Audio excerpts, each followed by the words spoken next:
গোটা কত কত কপিস খানি বেরিং লিখতে হবে? বেশি লাগবে না, বেরিংয়ে ভালো হয়, সবও ভালো হয়।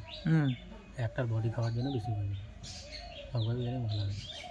বিটা দেবে গোটা 10-20 খানি বেরিং করতে আর বেশি দরকার বেশি আর দরকার নেই। বেশি দরকার না, গোটা করে দেবে বলে বেরিং এখন ধুবো নিয়ে এগুলো এখন ধুবো না, কালকে না থাক কালকে না লোটা করে